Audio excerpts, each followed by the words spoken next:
ริ่มใหม่นะอืมมันเป็นยังมันมรณะเสียตัวนั้นนะซองเก่านะมันสบายดีซื้อพัสลาหรือว่าซื้อหลินซื้อนาอยู่บ้านหัวยางเมืองจำพรแขวงสวรรณเขตโอ้ขึ้นกับแกงเกาะซะเนาะแม่นขึ้นกับแขวงเกาะคิดว่าขึ้นกับเซโนบ่แม่นเนาะบ่ได้ขึ้นมื้อนี้บ่มั่นบ่ละเอกพามาบ้านห้วยย่างเมืองจำพรแขวงสวรรณเขตเด้อมาหาน้องลีน่า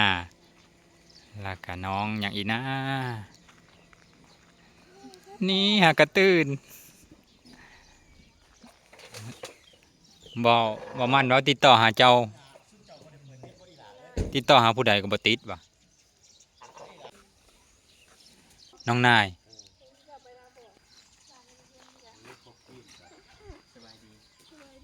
ตั้งช่อง YouTube ใหม่ล่ะตั้งใหม่แล้ว YouTube เก่ามันปิดการสั่งรายได้สวัสดีลงคลิปยังคือปิดการสร้างรายได้บ่ได้ลงคลิปสม่ำเสมอคนบอกมันปิดเลยตอนนี้สร้างใหม่เลยโอ้หากระตื่นนอนผู้สาวน้องนายน้องพัชราแล้วก็น้องยังอีผู้นึงนะน้องยังอีน้องลาแล้วก็น้องยังอีคือว่ามีคนหนึ่งบอกเข้ามาใหม่ลีน่าพัชราน้องเจียวนำเจลเจียวโอ้4 คนสบายดีบ่ละเอกสบายดีบ่าวผู้ไทยฟังลาวนี่มาฮอดพี่แล้วเฮาก็เนาะมาฮอดเธอก่อนนี่ก็มานำบ่ละเอกแล้วก็บ่มั่นอีกได้แต่ว่าครั้งที่2แล้วเนาะแม่นล่ะแต่ว่าคลิปเคยพัดลงลบซะก็เลยพ่อแม่พี่น้องบ่ได้เห็นคิดว่าเอาลง YouTube แล้วบ่หรือใดๆมันคลิปมันหลายนะยันลง YouTube ล็อกส่วนตัวไว้แล้วยันความจำเต็มก็เลยลบทิมมานี่นะสุดท้ายลบทิมบ่ได้ลงซ้ำแม่นล่ะบ่ได้ลงโอ้เสียดายก็เลยมาอีกวันนี้มาอีกรอบที่2มาแก้โตอีกบัดนี้แก้โตมื้อนี้เห็นบ่ละเอกก็บ่มั่นโซนมาอีกหอยมาแล้วมาแก้โตได้แต่ก่อนน่ะมาซื่อ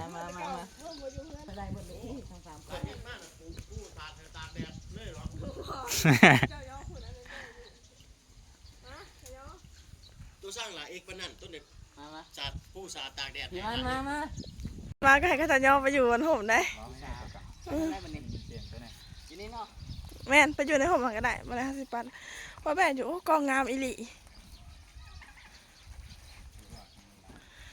แป๊บหนึ่งได้มัน10 นาทีหามน้ำก่อนสบายดีบ่มั่นสบายดีนี่บ่มั่นพามาคันถ้าบ่มั่นบ่พามาก็ค่อยก็คือล่ะบ่ฮอดพี่พ่อแม่พี่น้องส่วนหลายเขาก็ท่ายแต่ในเมืองตัวเองอันนี้ล่ะบ่มั่นเป็นผู้บุกเบิกได้แถวนี้ก็เลยได้มานำบ่มั่นเขาจะพากินแกงใหม่กับผู้สาวมันโอ้มื้อนี้นะบ่ผู้สาวที่3-4 คนเนาะแถวนี้เนาะเขาอยากกินแกงใหม่ที่ผู้สาวทางนี้เบิ่งเนาะบ้านเนาะแม่นล่ะส่วนมากเขากินปิ้งปลาตำบักหุ่งแถวนั้นมากินแกงใหม่ทางนี้แม่นล่ะมากินผู้สาวลาวเบิ่งฝีมือผู้สาวลาวเบิ่งเห็นเพิ่นแล้วบ่แหละเจ้าเห็นเพิ่นแล้วบ่เห็นเธอก่อนนั้นเจ้าพามาเห็นแล้วบ่มื้อนี้เลยมั้ยเห็นแบบแล้วบ่แม่นล่ะเห็นแต่น้องเห็นน้องมีหน้าแม่นบ่น้องนายบอกพัชราก็ได้หลายซื้อก็ดอหลายซื้อเด้อยังเฮาให้น้องนายแต่งตัวแล้วก็สิให้เพิ่นพาไปหาน้องนี่น่ะน้องนี่น่าเนาะแล้วก็พาไปน้องเนี่ยเป็นน้องลาน้องลานะก็มาแต่ก่อนก็เจอคือกันที่จะว่าเราอย่าเฮ็ดระบบเพจหรือว่า YouTube อย่างจักอย่างนี่แต่ก่อนน่ะเนี่ยเดี๋ยวนี้กำลังแบบเพจเพิ่นกำลังมาแหละเขาเน้นเฮ็ดเพจเนาะแถวนี้แล้วก็น้องเจียวนี่ยังบ่ทันเจอแต่ก่อนนี่นะเดี๋ยวนี้เฮาสิไปเจอกันอยู่บ้านเราเดี๋ยวสิให้นายโทรนัดไว้ให้แต่เราบ่ได้อยู่หมู่บ้านนี่เนาะน้องเจียวเนาะแม่นบ้านถัดไปอ๋อเจียวโอเครอติดตามมื้อนึงเดียวพ่อพี่น้องว่าเฮาสิกินแกงแบบแซ่บๆบ่าวในตอนนี้น้องพัสราหรือว่าน้องนายกำลังแต่งหน้าอยู่เราว่าคิดว่าสิบ่ได้ไปใส่คิดว่าตื่นมาปัดเฮิร์นแล้วหรอตื่นมาปัดเฮิร์นแล้วไปนอนต่ออีกแล้ววะเพราะว่ามีผู้ใดมาหาแล้ววะบ่นายนัดบ่าวอันมันนัดกะน้องเขาบ่ได้อ่อนก็เลยติดต่อกันบ่ได้น้องก็เป็นกันเองก็เลยถ่ายให้เบิ่งตอนแต่งหน้าเพื่อบางคนว่าตอนเพิ่นแต่งหน้าให้เพิ่นเป็นส้นโตแน่แต่ว่าน้องเขาแบบฟรีสไตล์ให้เราบ่ได้อายกองนะบางคนกินข้าวผัดหวานเขาจะอ่านเม่นเลยว่าเป็นส่วนโตแต่สำหรับเขาปกติกินข้าวลงเฟซนั่นแหละน้องเราว่าบางคนคอมเมนต์ว่าตอนน้องเขากินข้าวผัดคือเขาคือไปท่ายนะ ให้น้องมีเวลาเป็นส่วนตัวแน่ แต่สำหรับน้องพัสราล่ะปกติน้องว่าบ่ได้ว่าหยังสบายดีละ สบายดี แนะนำตัวแน่บางทีอยู่บางที FC ผู้ไทยฟังลาวล่ะยังบ่เคยเห็นก็มีได้บางคนอาจจะบ่เคยเห็นชุมโตนะแนะนำนะว่าเป็นผู้เลออยู่บ้านใด สบายดีซื้อพัสราหรือว่าซื้อหลินซื้อนาอยู่บ้านห้วยยางเมืองจำพรแขวงสุวรรณเขต โอ้ขึ้นกับแกงเกาะซะเนาะ แม่นขึ้นกับเวียงเกาะ คิดว่าขึ้นกับเซโนบ่แม่นเนาะ บ่ได้ขึ้นกับอันอุทุมพรขึ้นกับจำพร ตอนนี้ละอายุเท่าไหร่แล้ว 16 นี่ เข้ามา18แต่ว่า16 เป็นสาว16แล้วตอนนี้ หาก็เป็น36 เรื่องห้ำเรื่องเฮียนเด้ฮอดใส่ละ ม6จะหน่อยนี่ม7 เอ้าเข้าอยู่เนาะบ่ได้อ้อเนาะ บ่ ยันว่าอ้อแล้วซะ เข้า เนาะ แล้วกลับมาเข้าใหม่ แต่นี่ไปหาเซโนนะประมาณจักกิโลป่ะ 18บ่หรือ20 ประมาณนี้เนาะ แม่นประมาณนี้ก็บ่ใกล้ปานใด อืม สำหรับข่อยคือว่าใกล้อยู่ เอาไกลกว่า แต่อาจสะพรหาดงเทนแล้วซะ ใกล้ก่อนบ่ ไกล อืม อัน บ้าน อาจสะพรสุขคอยไปหาดงเทนนี่26กิโล บาดไกลบ้านซอยใกล้กว่า เหตุธุรกรรมต่างๆนี่ต้องเข้าเมืองอาจสะพังทองเข้าดงเทนไปได้สุมคอยก็ได้ เมืองอาจสะพรแล้วเป็นเมืองน้อยๆยังบ่มีธนาคารอยู่เด้ อันนี้เห็นได้ แม่นล่ะ อืม เฮ็ดหยังก็ต้องขึ้นกับเมืองของดงเทนอยู่ อืม เรื่องการเงินนะอันเรื่องเฮ็ดให้เฮ็ดหน้าได้เป็นอะไรเด็ดดำให้ดำหน้าแล้วบ่ทั้งพี่ ทางนี้ยังบ่ได้ดะผู้ดำก็ดำแต่ว่าสุขอยประเทศนาซื่อๆแบบหวานเอานะ อ๋อ หวานเอาบ่ได้มีคนเฮ็ด ส่วนหลายนะเขาว่านบ่ทั้งพี่ ส่ว นะ นลายเขาหวานแม่น อืม ดำก็บ่ค่อยปานใดแล้วเขาจะหวานก็หยอดเอา นี่ ก็บ่อยากเฮ็ดปานใดแล้วเขาบ่เฮ็ดปานใดแล้ว ยอดก็บ่ค่อยยอดปานใดได้มีแต่ว่านบ่ แม่นหาหน้าอันยอดเอาพวกก็งามได้แบบพูยเฮาถึงก็งาม ใส่ปุ๋ยเอาเนาะ แม่นใส่พูยเอาบางคนก็ดำบางคนก็บ่ดำแต่สลายบ่ได้เฮ็ดซื่อๆบางใดก็บ่ได้ดำนามีแต่ถ้าจะเกี่ยว ซุมื้อละเฮ็ด YouTube หรือว่าเฮ็ดเพจอยู่บ่ตัวน่ะ ข่อยนี่ห้าก็เฮ็ด YouTube ใหม่ห้าก็เฮ็ดตอนนั้นนั่น YouTube อันเก่าหันคนติดตามอัน35,000นี่ถือกันถือปิดรายได้แล้วก็เลยมาเฮ็ดใหม่บัดนี้ ตอนนั้นเห็นอยู่ตอนนั้น ตอนนี้บ่เห็นแล้ว ปีตอนบ่ทันเคยมาหาตัวนั้นก็เคยเบิ่งอยู่นะ เ ตัวหนึงเข้านะโอ้คักอลิสาว แล้ววันนี้ นี่อยู่ใส่เด้ว่ะ แล้วพันนี้ก็ปิดแล้วก็เลยมาเฮ็ดใหม่แบบว่ารู้สึกแบบเขาให้อยู่ซื่อๆเขาก็บ่มีเงินใช้ก็เลยแต่เก่ายังว่าพอได้มีเงินใช้แต่ละเดือนนี่ก็เลยมาเริ่มต้นใหม่แต่ก็โอ้โหสิหึงหรือบ่สิได้นะ เท่าไหร่ผู้ติดตามตอนนี้ 30-40 คนทาง แหน่ ลงคลิปนึง หากลงคลิปเดียวนึง แม่น YouTube แล้วมันต้องอันใจมักอะไรเนาะต้องถ่ายคลิปยาวๆแน่ แม่นเอาแม่นแต่ว่ารู้สึกเสียดาย YouTube เก่าได้เพราะว่าลงยังก็มีคนเบิ่งแบบว่าคนติดตามเฮาหลายเลยอันนี้เพิ่นมาเริ่มใหม่นะ มันเป็นย้อนยังมันมรณะเสียตัวนั้นนะช่องเก่านะ มันอันเพียงก็เป็นย้อนแบบเฮาบ่ได้ลงคลิปสม่ำเสมอแล้วก็ถามว่าอันนั้นติดแดงได้บอกก็บอกบ่ได้ติดแดงแต่ว่าเฮาบ่ลงคลิปสม่ำเสมอมันบอก โอ้ มันต้องให้ลงคลิปมื้อละคลิปหรือว่า2มื้อต่อคลิปในเดือนหนึงก็ลงอยู่ 2-3 คลิปเด้ก็เลยอันนั้น ตอนนั้นก็มีรายได้ดีอยู่ฮอด100อยู่แต่ละเดือนกัน แม่นได้100ทุกเดือน โอ้ขาย ลง ดี เสียงคลิปก็ได้100คือกันตอนนั้นคลิปเก่าคลิปใหม่แต่ก็คือว่าดีอยู่แต่เก่า บ้านห้วยย่างนี่นะเป็นบ้านบ่พรสตูดิโอนะเนาะ แม่น เราไปหา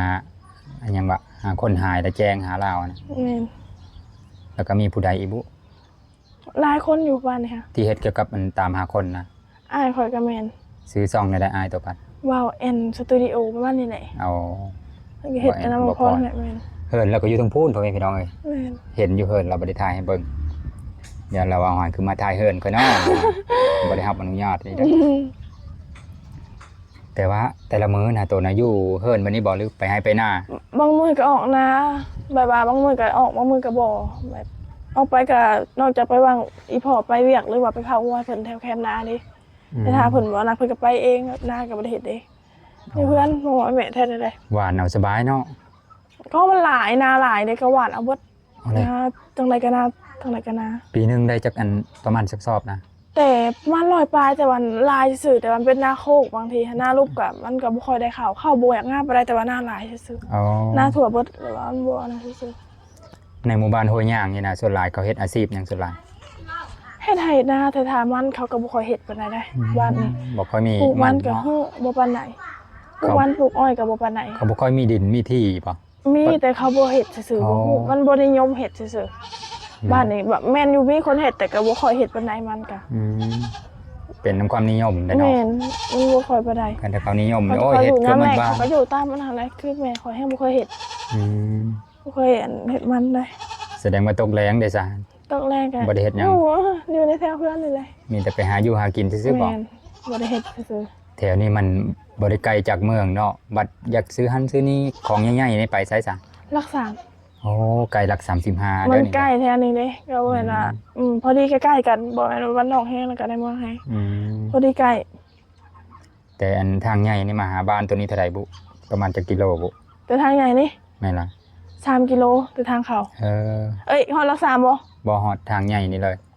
3 แต่ เขาฮอดรักษามา7กิโล แต่ปลายบ้านมานี่เนาะ อืม 3กิโล แม่นก็บ่ไกล อืม ถ้าเร่งรถไปก็8 9 10นาทีก็ฮอด ไกลทางใหญ่อยู่โอเคอยู่แล้วนี่ การพัฒนาไวว่าอยู่ดอก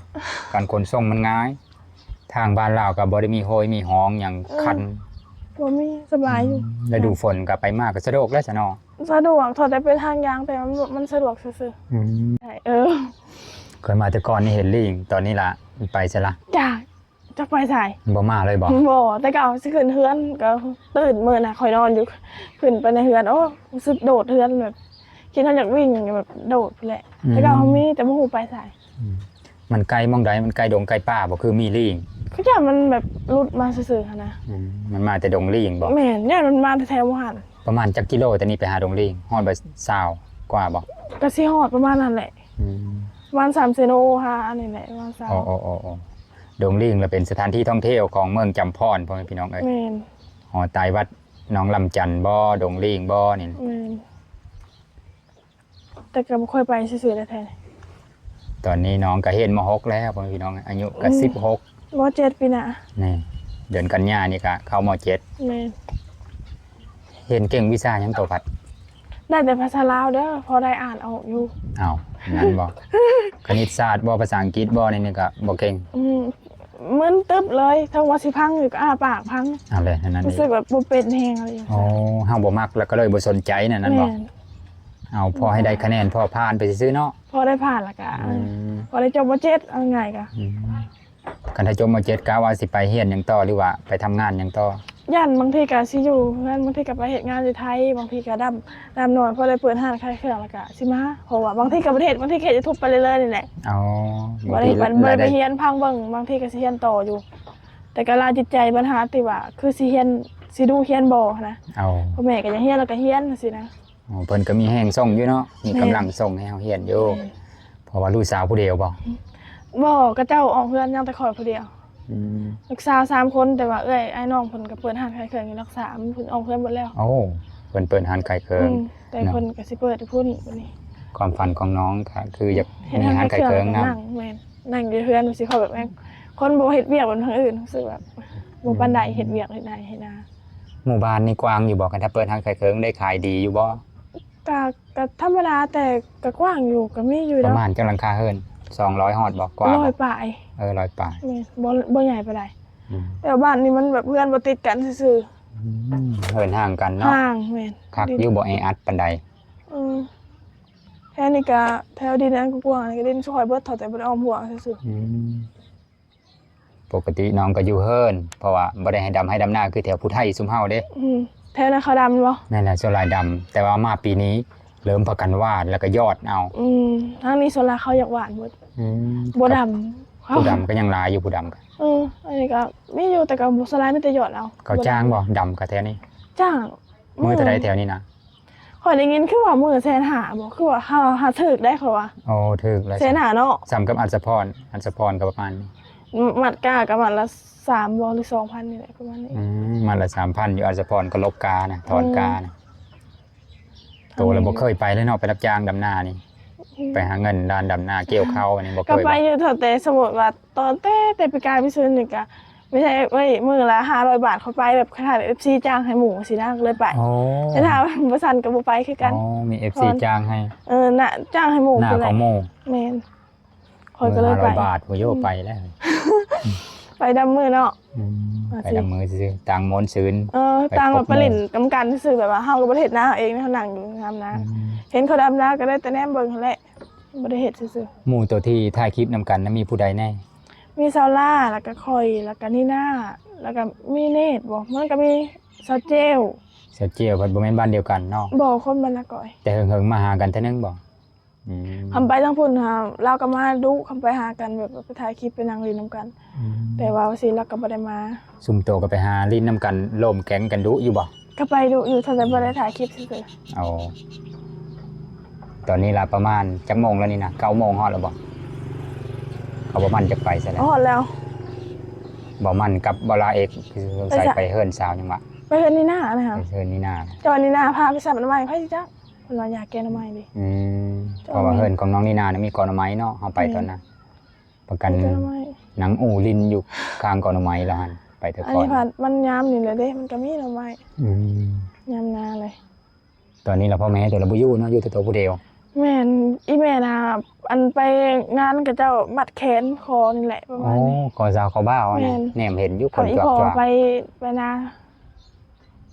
เดินนี่ก็ยังคอสาวเขาบ้าวลายอยู่ซะเนาะ แม่นบ่ได้อันนั้นอยู่ยามนี่ โตก็ยังหึงแล้วละเอาโพซะเนาะ ยังหึง นี่ บ่มีคนเอา นี่ประเด็นหนึงบ่มีคนเอา สองมาก็ยังเฮียนอยู่เนาะ ยังเรียนอยู่กับหมู่เอาแล้วสิไปพากันหาเงินที่ใดดิ โอ้อุกนำตัวนี้ได้เนาะ แม่นอุกแต่นำอันเดียวซื่อ โอ้คักและสะน้องมีความคิด จักสิพากันไปหาเงินในสาย ความคิดที่ดีได้นี่ บัดเฮาบัดคนแบบบ่ดุกับปานนี้ดิเรื่องเฮ็ดหาเฮ็ดนาเขาบ่มักปานใดดิ อืม เอ้ยอันเฮ็ดหยังคือบ่รอดอยู่ นี่แสดงว่าเอาโพแถวผู้ไทยบ่ได้แล้วสะเจ้าเนาะ เขาพาเฮ็ดให้เฮ็ดหน้าได้แต่ผู้ไทย ให้ห มั น้าน อยู่ เขา เพื่อน หลาย ตัวเองแล้วสิอยู่เพราะว่าตัวเองบ่ได้เฮ็ดนาให้ทานเฮ็ดนี่เขาบ่ค่อยปานใดคำนึงเข้าก็สิเฮ็ดอยู่ถ้าเฮ็ดนาเฮ็ดบ่ได้เฮ็ดมันน่ะสิ อืม บ่เคยเฮ็ด เฮ็ดสวนมันบ่นี่สวนยางพาราบ่นี่แล้วเนาะ แล้ว แสดงต้องเอาโพก็เอาโพในเมืองที่จะ เนาะหรือว่าคันเอาผู้ใดก็ต้องมาอยู่เฮือนตัวเองเนาะ แม่น คันเมื่อเฮือนตัวเองก็เมื่ออันอยู่ในเมืองก็โอเคอยู่ได้ไปบ้านนอกบ้านนาก็บ่พร้อม แม่นถ้าอยู่แบบในเมืองก็ใครอยู่ อืม ถ้าอยู่บ้านนอกบ้านนาก็บ่ปานใดตัวเอง ย้อนเฮาก็บ่ค่อยได้เฮ็ดเวียกหนักปานใดเนาะ อืม อยู่แถวนี้ก็ได้มื้อนี้น่ะกินข้าวเช้าแล้วบ่มื้อนี้ ค่อยกินแล้วมีแต่เศษทุกเจ้ากินแล้วบัดนี้ โอ้ บ่กินนี่เด้บ่ได้เบิ่งเสร็จไอ้มันเสร็จมาแล้วก็เลยบ่ได้เบิ่ง อืม เพิ่นก็สักกะเฮ็ดไว้อยู่ดอกในเพิ่นแบบแชทมาแล้วเฮาบ่ได้เข้าเฟซบ่ได้ลิน บ่มันติดต่อมาแล้วซุมเพิ่นละบ่อันบ่ติดต่อบ่ได้จักคนว่ะ ทั้ง3คน4 ใค ค ร น ได้ยังบ่พอนี่ อ๋อมาจู่โจมเลยว่ะบ่มันบ่ มันมาบัดพอน้อง เสียงดวงบ่ อืมใครเนี่ยแต่บ่มันละมาหาน้องดุอยู่ แม่นใครมันมาหาเถื่อบางทีเราบ่นัดก็เห็นทุกเถื่อได้ อืม เพราะว่าก็บ่ได้ไปใส่ เอา แต่ถ้ายามนาก็คือสิบ่ได้เห็นอันนี้ค่อยก็แม่นยามนาแต่ว่าบ่ได้เฮ็ดนาก็เลยเฮ็ดเบิดทุกคนซึ่งเขาบ่ได้เฮ็ดนาเขาก็ โอ้แต่ละคนในแก๊งซุมโตนี่บ่ได้เฮ็ดหน้าเลย เขาดำก็ดำช่องทำหายน้อยซื่อ ตัวมันอยู่โคกอะเนาะ อืม ตัวมันอยู่หน้าโนน ดำน้อยมันบ่2-3มื้อนะเขาดำแต่ว่าเขายังบ่ได้ดำซื่อครับอันนี้บ่เคยบ่ได้ดำเลย คิดไว้อยู่บ่กันถ้าเห็นจบนี่จะเป็นหยัง คิดว่าหันจะเข้าอันทหารกับตำรวจแล้วก็คิดว่าสิซื้อได้แต่ว่า อ๋อย่ านแบบบางทีก็แฮงส่งกำลังบ่ถึงซื่อแต่ว่าบางทีก็บ่ได้เรียน อืม ย่านฮอดแต่ม .7 ซื่อแต่ก็เฮาผัดคนแบบย่านบ่ดูเรียนบ่มันเรียนปานใดเนี่ย ตัวเคยไปไกลบ้านอยู่บ่ไปทำงานไกลบ้านมานี่ บ่เคย สวรรค์ก็บ่เคยไปทำงานนะ บ่เคยเฮ็ดงานไปเวียกจักเทื่อ อ๋อมีแต่ไปเที่ยวที่สวรรค์กับไปดินที่ซื่อ แม่ บ่ นครับไปเล่นไปเที่ยวแบบแถวอันน่ะไปเล่นไปปากสองปากซีก็ไปเล่นซื่อ เวียงจันทน์ได้ไปฮอดแล้วบ่ ๆบ่ มุกดาหารเคยไปอยู่เนาะ เคยไปอยู่มุกดาหาร อ๋อ แถวกาฬสินธุ์ไปหาที่แบบไปแวะอันซื้อของไปอยู่ โอ้ฮอดกาฬสินธุ์แล้วสตุไปนะ ฮอดไปกาฬสินธุ์ไปแบบงานดองแล้วก็ไปหาเลาะซื้อเครื่องสินะ เท่ากรุงเทพยังบ่เคยไปเนาะ ยังบ่เคยไปจักเทื่อว่าสิไปแล้วก็บ่ได้ไปอันนี้ก็พกกระเทินซื่อๆก็เลยบ่ไป เอาเวลาเอกกับบ่มันไปเฮิรนน้องดีนาล่ะ เย็นแม่เพื่อนนี่นาพุ่นแหละ สน้อยเฮายังตามไปเนาะว่าเขาเฮ็ดกินหยังกันแต่เขายังบ่ทันเฮ็ดกินกับน้องอันน้องนี่ว่าสิเฮ็ดให้กินอยู่เฮ็ดหยังว่ากันถ้าตัวเฮ็ด อันสิพัดกะเพราก็ได้ ผัดกะเพรา แม่น มีซีนหมูอยู่เนาะ มีซื้อมาไว้จักโล3-4โลซื้อมาไว้ติดตู้เย็นเลย อ๋อติดไว้ตลอดจ้ะเนาะตู้เย็นบ่ได้วางแล้ว ค ซั่ น น ขี้คร้านหน่อยนั่นเนาะ คนขี้คร้านหากินบ่ ต้องซื้อมา ทาง ไว้ อีแม่ก็บ่ไปได้หากินเรา ให้ บ่ อ เค ยู่ ยไป มีเงินอยู่ เราบ่ไปก็บ่มักปานใดเพิ่นบ่มักไปหามีแต่ข่อยได้ไปแม่บ่เคยไป อืม หาอยู่หากินทำบ่ไป ส่วนหลายตัวไปหากินยังจะแถวบ้านตัวน่ะ สุข่อยยามนั้นพุ่นไปแบบขุดจิรอบ่แบบไปหาหน้าไม้แต่หาหน้าไม้ก็เพิ่นเทื่อหนึงบ่ไปครับอีแม่ครับไปครับข่อยเลยบ่ไปครับตอนจะนอนให้ดุได้ตอนเห็นคลิปโซนหากก็ดุบัดเดี๋ยวนี้บัดรู้สึกว่าใหญ่แล้วขี้ข้านขึ้นมาเก่า บ่อยากเมื่อดินทินผู้ไทยสุมคอยบ่ มีโอกาสสิได้ไปอยู่ ไปโฮมงานแถวนั้นลองมาด้วย มีโอกาสก่อนสิไป เพจได้เท่าใดแล้วคนติดตามเพจตัว คนติดตามเฟซหันเหมือนป่ายแต่ว่าสิตั้งเพจใหม่อยู่ให้เอื้อยเป็นคนอันดูแลให้ละกันให้เขาลงให้ มันจะสิ อยู่ ผ่าน ไทยคุณบ่ แม่น ใครอยู่เบอร์นั้นน่ะ เพราะว่าอันนั้นมันจังสิผ่านไว้คือในหน้าเฮ็ดกับเพิ่นสิผ่านเลยเด้ นี่ เพราะว่าเพิ่นคนติดตามก็เหมือนป่ายแต่ว่าก็เจ้าแบบก็เจ้าลงอยู่ไทยเด้คนเบิ่งเขาก็หลายเขาลงสลับกัน แม่นละโอกาสผ่านได้ แม่นคัน หลา เวย เปอ ลา ร์เซ็น เขา ต์ บ่ อยู่ ผ่านแม่นเขาติดตามไปแสนปลายก็บ่ผ่าน แม่นละ ก็ เพ เลย จอายตอนนั้นก็180,000ยังบ่ผ่านอยู่ อืม ได้ให้เขาเป็นแอดมินให้มันยังผ่านแบบนี้ ต้องใช้เน็ตไทยพ่อแม่พี่น้อง เน็ เอ้ย ตไทยแม่นเฮาก็ส่งให้เขาว่าสิ ข้อมูลไทยมาได้ แม่น บัญชีรับเงินก็ต้องไทย อันนี้ก็เลยจะนอนบ่เลยสิเฮ็ด เห็นข่าวหลายครั้งว่าทั้งลาวก็ได้เด้อได้เด้อแต่ว่า เขา คิด เจ้า โต๊ะกันซื่อ คิดตัวกันซื่อๆแต่ว่าอันนะฮะเพราะว่าเขาเจ้าก็บินไปไทยอยู่ อืม เขาก็บ่ได้แม่นนั่นฮะ บางครั้งมันก็ให้ผ่านแล้วก็มันรู้ว่าเป็นเน็ตลาวแล้วก็ เออ มันอยู่ลาวแล้วก็มันดึงขึ้นอีก แม่นเขาสลัดคือกัน อืม คำแถวทางบ้านท่าหาได้ มันใกล้เขาใส่สินไทย อ๋ ได้ดิ อมันอยู่ไกลแคมป์คลองนะบ่ แม่น บ้านนี่นะใกล้บ้านยังในบ้านตัวนี้กันถ้าผู้ใดมาแล้วอยากมาแล้วมาบ่ถึกนะ บ้านใกล้บ้านหางศิวิไลน้องคอนแต้น้องเป็ดรักษา15แถวเขตนาเตยแถวมันนี่แหละ อืม มันใกล้หลายบ้านเดียวแถวนี้ เอา มันเป็นบ้านอันน่ะ แต่แกงกอกเนี่ยบ่ค่อยได้เข้าไปเนาะคันบ่มีธุระปะปังเกี่ยวกับเซ็นเอกสารอย่างต่างๆนี่บ่ได้เข้าไปแล้วในเมืองแกงกอก แม่น หาดสะพังกอก ก็เข้าดูอยู่ เมืองจำพรไง เข้าดูอยู่ยังกอกเวลาแบบไปเวียกบ่ไปลิ้นบ่ไปดูอยู่ เขายังกอกว่าสิ มีหมู่อยู่ทางนั้นหลายอยู่เนาะ แม่นมีแบบเป็นพวกเอื้อยๆสินะอยู่ยังกอกคนฮู้จักแบบไปลิ้นนำกันซื่อ อ๋อ ๆแต่ก็ น้องๆบ่ค่อยได้เฮ็ดให้เฮ็ดหน้าอยู่แถวนี้นะภูมิประเทศของเพิ่นเป็นแบบนี้ได้บ่ได้ดำให้ดำนาบ่ได้มีแต่ว่านเอาแสดงว่าหน้า หน้า ให้ใหญ่ ให้นะเขายังอยู่ให้ใหญ่ อืม หน้าให้สำเพื่อเดินเฮือนนี่แหละใหญ่ โอ้ ก่อนนี่บ่มีให้น้อยได้มีแต่ให้ใหญ่ๆให้นะ เฉพาะยังเฮ็ดหน้าว่านได้ คำดำก็3มื้อ4มื้อ ปาด มีแต่หน้าใหญ่มีแต่ปรับหน้าแต่ละปี ปรับให้เฮ็ดเป็นหน้าให้ใหญ่มาเลย บ่มีให้น้อยนะมีแต่ให้ใหญ่ โอเคเฮาไปเซตต่อเฮาบัดนี้ ไปเท่านี้น่าก็ได้จะนอนกับมันส่วน ประกันไปพุ่นซะ โอเคไปอนนาข่าวไว้ก่อน โอเคให้น้องเต็มโตก่อนเอาเป็นว่าประมาณนี้ละคลิปนี้ก็เดี๋ยวไปให้ผู้หญิงถ่ายคลิปนึงอีกให้พ่อแม่พี่น้องเบิ่งเด้อว่าผู้นั้นน่ะเป็นผู้ใด บางที FC ผู้ไทยพังลาวล่ะยังบ่เคยส่งน้องๆในโซนนี้กับเป็นได้ฮะนะโอเคเดี๋ยวเธอหน้าพอได้ไหมไปของทุนเจอได้ไหมสบาย